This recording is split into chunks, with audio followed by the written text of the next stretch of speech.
Gente, vamos a essa notícia aqui que vocês pediram muito que eu comentasse, tá? Até porque a manchete aqui é bem tendenciosa em dizer que ela levou um esculacho do juiz. Isso aqui já é uma narrativa para dizer que a justiça também pratica violência quando nega alguma coisa para mulher. Algo que não aconteceu, tá? Simplesmente o juiz analisa as provas e disse que ela, com a renda que ela tem, com os imóveis que ela tem em nome dela, a própria lei diz, né, que a colaboração para a criação dos filhos tem que ser de ambos os genitores. Então não é um só paga e o outro só cuida. A partir de um caso como esse, a gente pode tirar algumas conclusões importantes aqui e eu quero comentar com vocês. Após aquela matéria que falou do revés que ela teria tomado judicialmente, ela passou a expor o caso na própria rede social dela e soltou o verbo também. Disse que o ex-marido quer dividir cada centavo com ela do sustento do filho.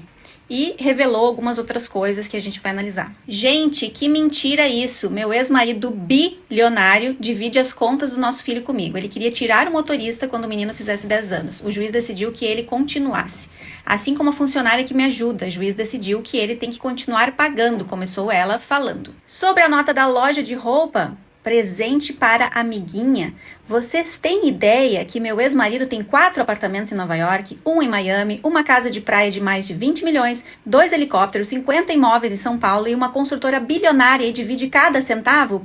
Acredito, porque cada um vive à sua maneira.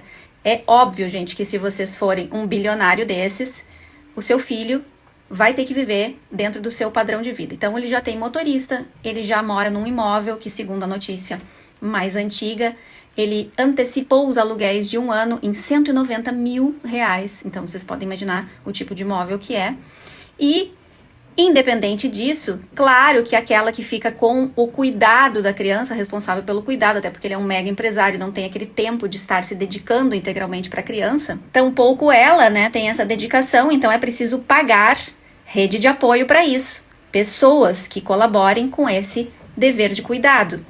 E, obviamente, são 2 pessoas funcionais, 2 pessoas que têm rendimentos, 2 pessoas que têm patrimônio e cada um colabora na proporção dos seus ganhos para as necessidades daquela criança. Pensão não é para fazer poupança. Pensão não tem caráter de investimento.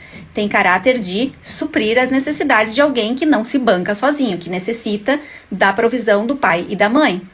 Então, inevitavelmente, quando você é um homem de posses, se você deixar a sua ex-mulher com a posse do seu filho, porque eu chamo isso de posse, né? Porque a mulher que não divide a guarda tem posse da infância. Ela rouba a infância do filho, impedindo que o pai tenha convivência e faz alienação parental. Não estou dizendo que esse é o caso. Estou dizendo é o que corriqueiramente acontece. Muito ódio, muita raiva, muita mágoa pelo fim do casamento, pelo fim da conjugalidade e confundem isso com parentalidade. Não consegue descolar o problema que levou ao fim do relacionamento do amor que sentem pelos filhos. Então impedem a convivência do pai como vingança. Algo nocivo que vai impactar no desenvolvimento dessa criança, que vai refletir na vida adulta dela, nos relacionamentos dela, algo nocivo, uma violência psicológica contra o infante, porque a Constituição garante que toda criança tem direito a conviver com o pai, com a mãe, com as famílias extensas de cada um. Então é lamentável que isso aconteça, uma cultura nociva para as próximas gerações. Algo que nós temos que abominar. Se você for amiga de alguma mulher que faz isso, por favor, corrija. Por favor, compre com uma briga com ela, mas tente proteger aquela criança, aquele inocente. E aí ela acrescenta, eu sou o presidente de uma ONG, trabalho quase que integralmente voluntária e ainda ele pagou para falarem mal de mim. E tem gente que defende.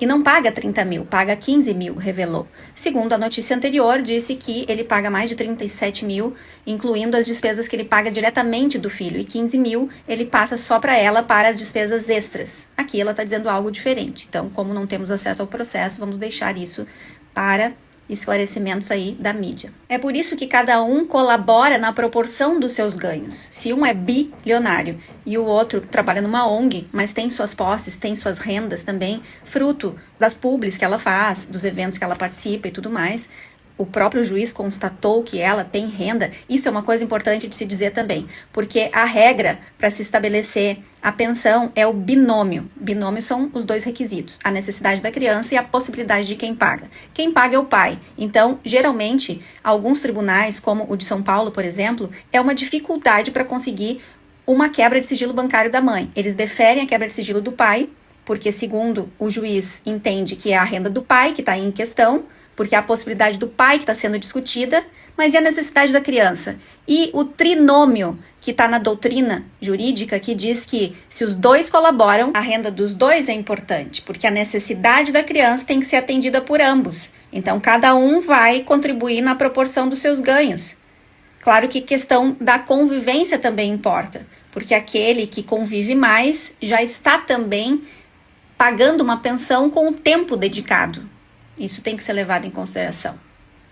Mas não porque, às vezes, isso é necessário, mas porque é imposto ao genitor, que ele é o pagador e a mãe é a cuidadora. Nessa sociedade que a gente vive de alienação parental, é assim que acontece. Então, nós temos que acabar com isso.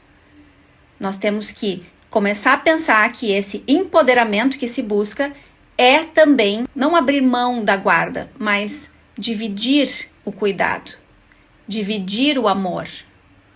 A criança não é posse de um ou de outro. A criança é resultado do amor de dois. Consta que na publicação ela ainda detalhou o relacionamento que viveu com o ex-marido Gilberto. Diz que o divórcio ocorreu em julho de 2021 após uma série de abusos psicológicos e emocionais dentro de casa. Ora, gente, aqui é importante, tá? Cada um que cuide do seu CID, tá? Cada um tem o seu CID, cada um que cuide do seu. É muito ruim você atribuir ao outro a culpa pelo aquilo que você é. Se você já tinha problemas de ordem psicológica, decorrência de um passado, de uma vida vivida, de experiências sofridas, você precisa tratar isso. O outro não é culpado. O nexo de causa desse dano aí precisa ser comprovado. E não pode ser atribuído diretamente à pessoa que está ao seu lado. Então você precisa ter autorresponsabilidade, que é isso que eu trato aqui todos os dias com a maior boa vontade, visando que a gente possa se reeducar para estruturar vínculos mais saudáveis. Que negócio é esse de querer sempre colocar a culpa no outro? Cadê a autorresponsabilidade? Isso está ficando feio. A gente tem que se corrigir para melhorar o nosso meio social. Isso não pode continuar, isso está desigual. Como que a gente vai atribuir somente ao homem a responsabilidade de equilíbrio emocional? Isso está errado, não pode continuar assim. E ela discorre, a matéria traz outras informações, vocês podem acessar para ver. Agora é importante perceber que na justiça algumas coisas ainda estão sendo ponderadas. Não é porque o cara é bilionário que ele tem que pagar uma pensão milionária para uma criança que não necessita desse valor, que tem uma mãe funcional, que também ganha rendimentos e que também tem que contribuir.